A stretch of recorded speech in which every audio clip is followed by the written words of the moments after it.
جس گھر میں قرآن کی تلاوت نہیں ہوتی وہاں مردے رہتے ہیں۔ قرآن میں غور و فکر کیوں نہیں کرتے؟ میرے عزیزو، قرآن کو جن لوگوں نے غور و فکر کا ذریعہ بنایا ان کا حال کیا تھا؟ حضرت عبداللہ ابن عباس رضی اللہ تعالیٰ عنہ صحابی، سید المفسرین ان کو کہتے ہیں، تفسیر میں سب سے زیادہ آپ کی روایتیں۔ حضرت عبداللہ ابن عباس فرماتے ہیں میں قرآن کو اتنا پڑھتا ہوں کہ اگر میری زندگی میں جو کچھ بھی معاملات ہوتے ہیں میں قرآن سے ڈھونڈتا ہوں، یہاں تک کہ حضرت عبداللہ ابن عباس فرماتے ہیں میرے اونٹ کی نکیل کی رسی بھی گم ہو جائے میں قرآن سے تلاشتا ہوں۔ یہ حیرت کی بات ہے، کہاں اونٹ کے گلے کی رسی اور کہاں قرآن پاک میں؟ لیکن یہ قرآن ایک ایسا سمندر ہے جو جتنے غوطے لگائے گا اتنی موتیاں نکال لائے گا۔ اس کی مثال ایسی ہی ہے، بعض وہ لوگ ہیں جو سمندر دیکھنے کے لیے دور کھڑے رہتے ہیں، بعض وہ ہیں جو تھوڑا بہت اپنے پیر گیلے کر لیتے ہیں، لیکن بعض ایک جماعت ایسی ہے جو اس کے اندر غوطے لگاتی ہے، یا تو مچھلیاں پکڑنے کے لیے یا تو پھر موتیاں سیپ ڈھونڈنے کے لیے۔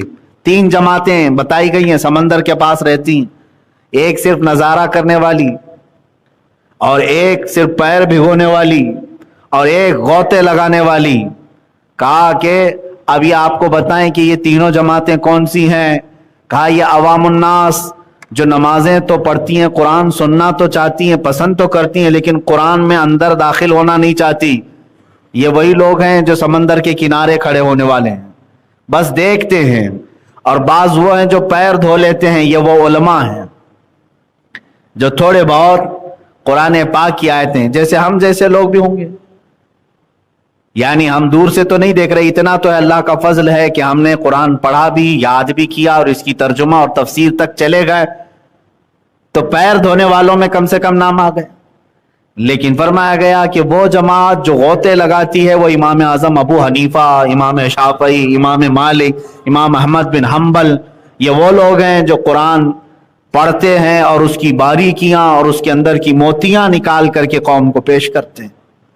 تو یہ تین جماعتیں ہیں۔ اب آپ کا کون سی جماعت میں نام آتا ہے یہ آپ کو ڈیسیزن لینا ہے، آپ کا فیصلہ ہے۔ بلکہ میں سمجھتا ہوں بعض تو وہ ہوں گے جو سمندر سے ڈر کے روڈ پہ ہی کھڑے ہوتے ہوں گے، دیکھتے بھی نہیں ہوں گے، قریب بھی نہیں جاتے ہوں گے۔ ایسی بھی جماعت ہے، وہ جانا بھی نہیں چاہتے ہوں قرآن کے قریب۔ آج شاید ان لوگوں میں بھی کئی لوگوں کا نام شامل ہو سکتا ہے۔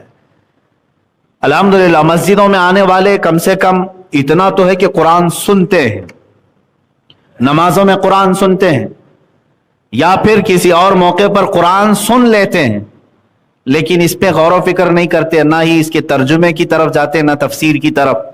اتنا تو ہے کہ قرآن دیکھتے ہیں، چومتے ہیں، چھوتے ہیں، اور بعض لوگ قسم کھانے کے لیے اٹھا بھی لیتے ہیں، یا میتوں پر پڑھنے کے لیے قرآن خوانی کروا لیتے ہیں، اتنا تو کر ہی لیتے ہیں۔ اور بعض علماء ہیں جو قرآن پاک کے ترجمے پڑھ لیتے ہیں، تفسیریں پڑھ لیتے ہیں اور بیان بھی کر لیتے ہیں، لیکن وہ جماعت آپ نظر نہیں آتی جو غوطے لگاتی تھی، سمندر میں ڈوب کر کے موتیاں نکالتی تھی، وہ جماعت اب نظر نہیں آئے گی۔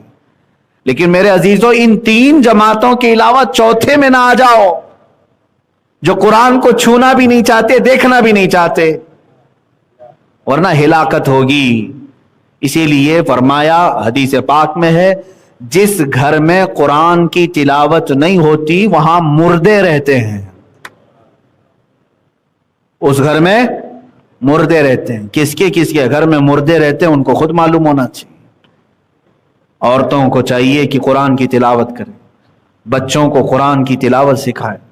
حضرت عبداللہ ابن مسعود رضی اللہ تعالیٰ عنہ سے متعلق ایک روایت ملتی کہ جب قحط آ گیا، لوگ پریشان تھے، لیکن آپ خوشحال تھے، اور آپ کے پیشانی پر ذرا برابر بل نہیں۔ کچھ لوگوں نے پوچھا قحط سالی کا کچھ خوف نہیں آپ کو؟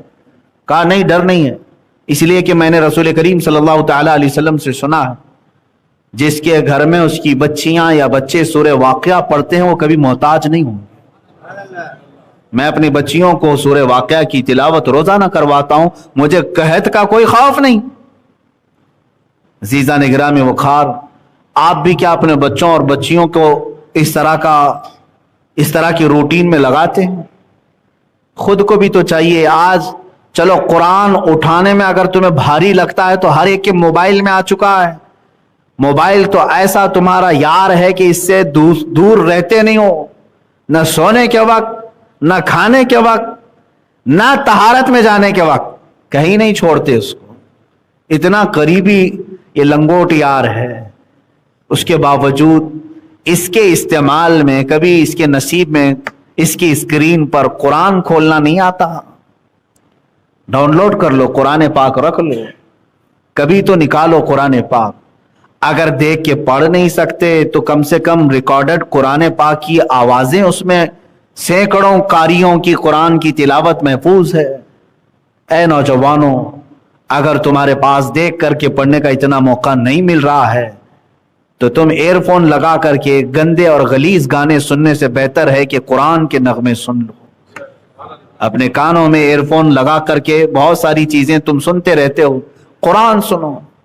اگرچہ تمہیں سمجھ میں نہ آئے لیکن ایک بات یاد رکھو، قرآن بارش ہے، تمہارے دل کو دھوتا رہے گا، دھوتا رہے گا. جس قدر آیتیں تمہارے کانوں میں پڑتی جائیں گی اتنا تمہارے دل کا میل یہ دھوتا رہے گا. قرآن سننا بھی عبادت ہے، پڑھنا بھی ہے، سننا بھی عبادت ہے. لیکن کیا سب سے زیادہ ناانصافی ہم نے قرآن کے ساتھ نہیں کی؟ ہماری قوم نے. آج یہ قرآن سب سے زیادہ دور ہو گیا. بچپن میں ہم اپنے بچوں کو قرآن سینے سے لگا کر کے بھیجتے تھے مدرسوں کو. یہی آج بھی معمول ہے. بچہ جب مدرسے آتا ہے تو سینے سے لگا کر کے آتا ہے، قرآن ہو کہ پارا ہو کہ قاعدہ ہو. لیکن وہی بچہ اسکول جاتا ہے تو اپنا پورا بستہ بیگ پورا پیٹھ پیچھے ڈال کر جاتا رہتا ہے. کبھی اس کو ہم آبزرو نہیں کرتے. بچپن سے ہمارے بزرگوں نے بتایا تھا کہ قرآن سینے کی طرف پہلے نمبر پر ہو. بعد میں اس کے بعد جو کچھ بھی ہے وہ قرآن کے بعد. لیکن بڑا ہونے کے بعد بچہ اس کو پیچھے ڈال دیتا ہے، اس کو آگے کر لیتا ہے. قرآن پاک کو چھوڑ دیا جاتا ہے. اور بہت سارے لوگوں کا تو آج رواج ایسا ہے کہ ایک بار قرآن دیکھ کر کے ناظرہ ختم ہو گیا، ختم قرآن کی محفل ہو گئی، اس کی ہدیہ ہو گیا، اس میں لڈو لایا، گل پوشی کیا، استاد کو نذرانہ دے دیا، اس کے بعد قرآن اٹھا کر کے رکھ دیا. اب کسی سے ہم نے کہا بھی تھا بیٹا قرآن پڑھو، کہا نہیں میرا ختم ہو چکا ہے قرآن. ارے قرآن ناظرہ ختم ہو گیا تو اس کا مطلب کیا ہے؟ یہ کوئی ڈگری تھی جو تو انجینئرنگ کر رہا تھا اب دوبارہ نہیں پڑھے گا؟ قرآن تو تجھے استاد نے سلیقہ سکھایا پوری زندگی بھر پڑھنے کے لیے. موت آنے تک قرآن کو اپنے ساتھ رکھو. اور یہ تمہارا ایسا رفیق ہے، ایسا دوست ہے جو قبر میں بھی تمہارا ساتھ نہیں چھوڑتا. بلکہ فرمایا گیا قبر میں اگر کوئی تمہارے لیے انسیت کا سبب بن سکتا ہے، کوئی تمہارے دل کو ہلکا کرے گا گھبراہٹ سے، ڈر سے، تو قرآن ہے. قرآن تمہارے لیے قبر میں بھی آئے گا.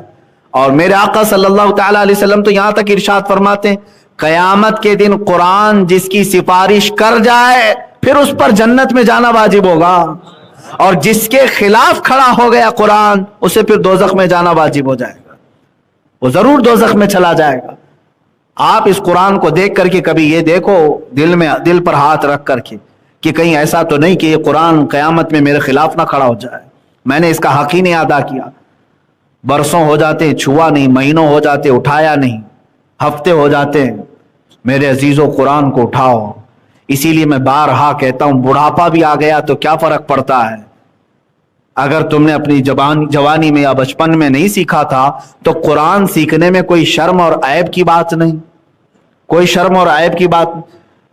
میرے استاد گرامی، میرے مرشد گرامی حضور تاج الشریعہ رحمت اللہ تعالی علیہ کو میں نے خود دیکھا 70 سال کی عمر میں وہ قرآن حفظ کر رہے تھے، جبکہ ان کی آنکھیں بھی جا چکی تھی، گلے کی آواز میں تکلیف تھی، کان میں سننے میں تکلیف تھی. اس کے باوجود 70 سال کی عمر کے بعد وہ قرآن حفظ کر رہے تھے.